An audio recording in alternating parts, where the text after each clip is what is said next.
處刑人，相信大家對呢個名一啲都唔陌生。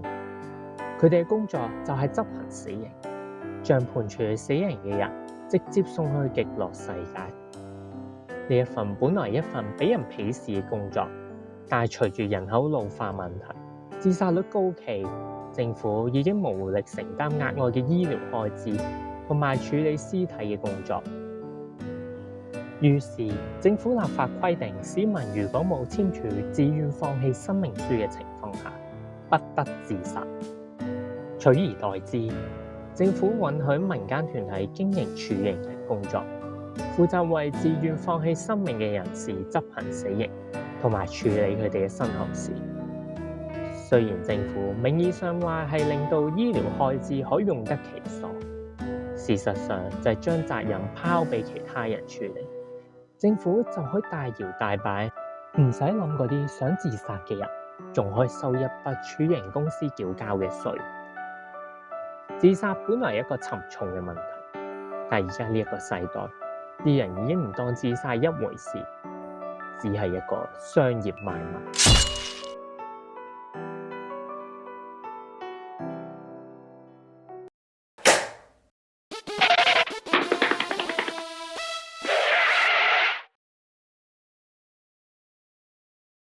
死仔們，快交今個月嘅租啊！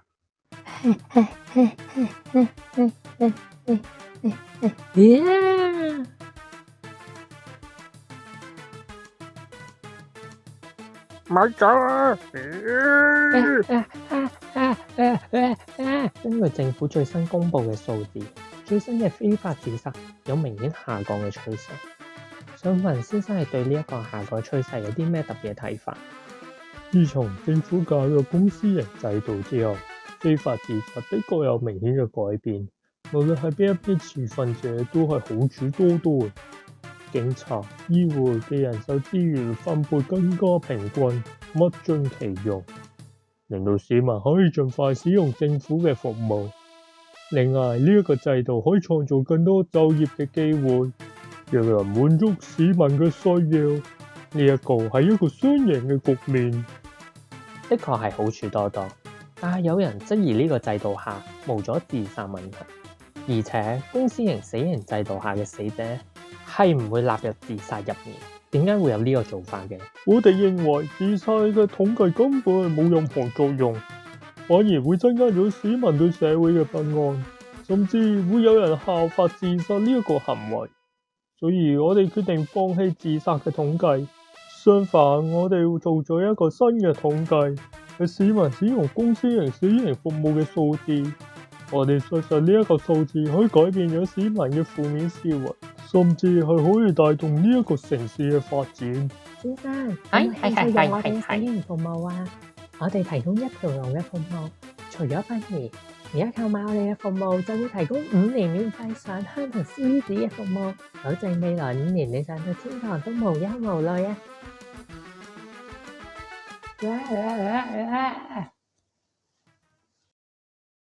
喂，先生，呢個係公眾地方嚟喎，你唔可以瞓喺度嘅喎。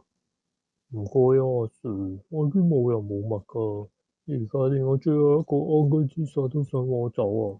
我俾你聽啊，其實我以前都係一個有名有勢嘅公務員，辭職之後就搞生意，結果信錯咗人，生意失敗，最憎人一身債。之後我遇到一個仁慈嘅先生，以為人間有愛，幫我渡過難關。結果又一次落答，簽咗份無愧合約。喺度話隻貴就可以幫你解決晒債務問題㗎啦。係我要開你。我好同情你嘅遭遇，但係無論你幾慘，都唔可以成為犯法嘅理由喎。跟我返差館啦，雖然得48個鐘，但我都可以保證你有地方瞓。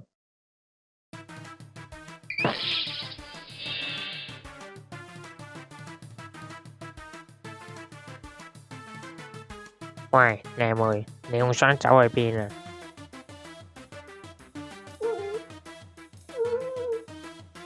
對唔住啊！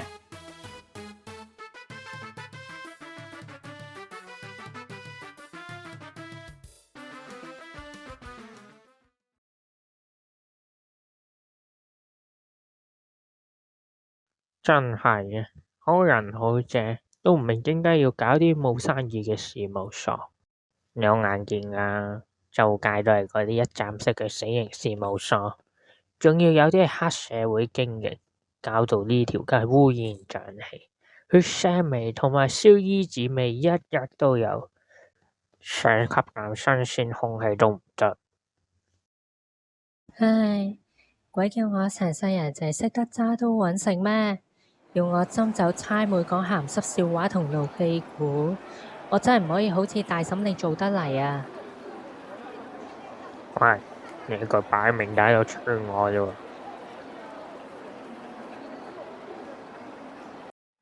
一出世我就無父無母，成世人跟住師傅揸刀搵食，好彩之後入到政府做處刑人，有一份穩定嘅收入，生活總算有返啲保障。咁點解仲要離開政府啊？身高兩準，冇事冇講一定平步青雲。退休之後你打跛腳都唔使憂，仲有政府照住，咁點解仲要離開啊？因為我唔中意佢哋嘅做法咯，與其要做一世佢哋嘅冗員，我寧願做一個為生活拼搏嘅打工仔，最少我都可以用自己中意嘅方式做嘢。佢基本嘅屋租都仲未交到，仲喺度學人講字眼，都唔知話你傻定話你蠢。今次就當應佢啦，俾個生意你做，係一個熟客叫我俾你。前嗰排老婆帶埋佢個仔走佬，公司老闆當正佢個傻仔玩，日日 OTO 都冇停過，10年都係做個初級文職，冇加過薪。而家佢好想快啲早登直落世界解脫，所以想揾你幫手。文件準備好嘅啦，聽日就可以去做嘢。條友有冇錢先？已經幫你講好咗個價噶啦，啱啱好去俾咗今個月嘅租。喂，喺外面求其揾個人做斬頭，個價位都可以頂多半年嘅租啦。講明啊，咁少錢我一定唔會做。夠膽你就唔好接，我係好肯定咁同你保證，你唔接，聽日一定要同你嗰把死人刀一齊瞓街。呵呵，真係冇得揀。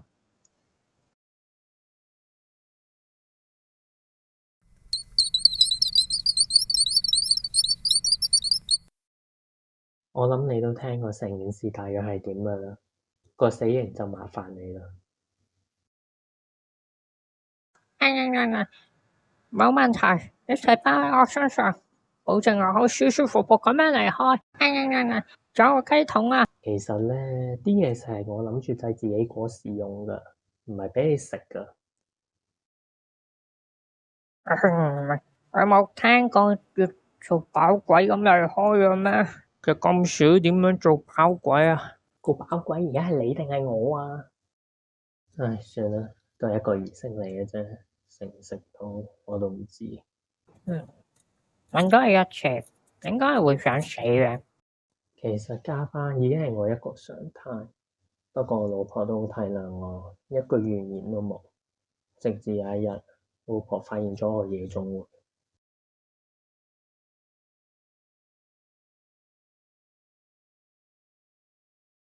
老闆，不如飲多杯啊！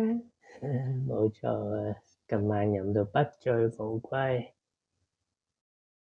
OK，表面上就係加班，實際上就係瞞住老婆出去玩女人，過意唔去，所以想自殺。放心啦，我保證一定落地獄。等等啦，你斬之前俾我講一個故仔先。喺好耐之前，有一對好恩愛嘅夫婦，佢哋每一日都好似過緊新婚生活。之後佢哋生咗個小朋友，生活更加精彩。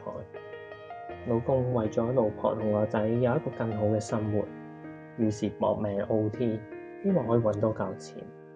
呢個男人表面上去夜總會玩，實際上就係匿埋一角繼續做嘢，對住個牆角同電話入面個客不斷講對唔住，對唔住，根本一杯酒都冇飲過，仲要揸車車老細返屋企，每一日都疲於奔命。朝早起身嗰時天都未乾，夜晚返到屋企，個仔已經瞓咗，根本冇任何家庭相聚嘅時間。雖然係好辛苦，但係一諗到老婆一直喺屋企等佢就同自己講一定要忍耐，只要捱過去就一定有更好嘅生活。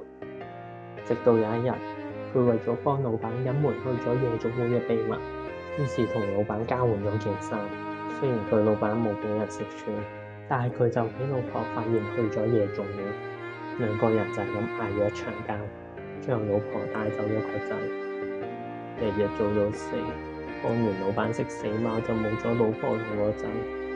我咁辛苦係為咗咩？我已經搞唔清楚，我而家就只係好想快啲去死。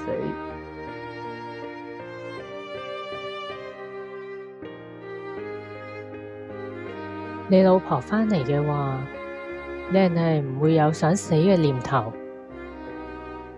梗係啦，只要我老婆同個仔都返嚟，唔辛苦啲我都可以忍，甚至得低頭唔坐慣做，我淨係好想同佢哋永遠一齊生活。明白晒，之後就包喺身上啦。吓？我會斬你個頭落嚟，不過我要斬嘅頭唔係呢一度，而係另一度。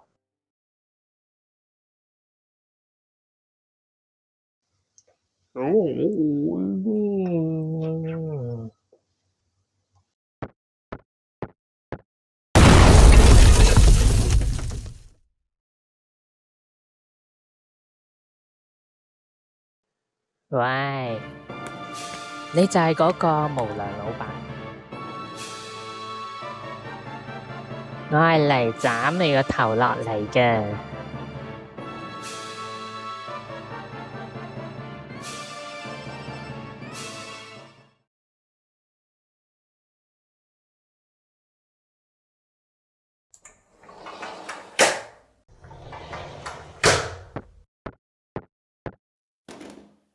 大嬸，我都唔知收咩風㗎，根本就冇人想死，只係普通嘅家庭糾紛啫嘛。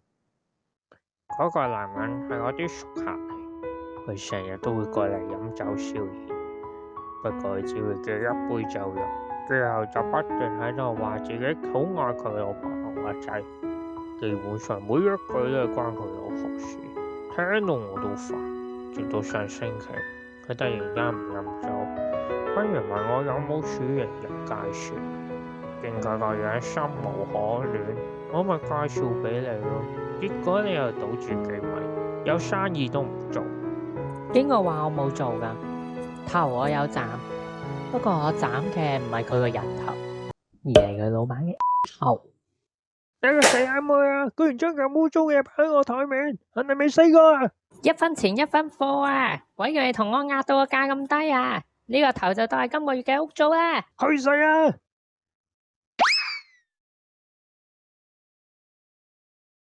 真係啊，個死阿妹，好斬唔斬，居然斬埋呢啲嘢。不過就係因為你唔會亂咁斬人，我先至放心介紹俾你。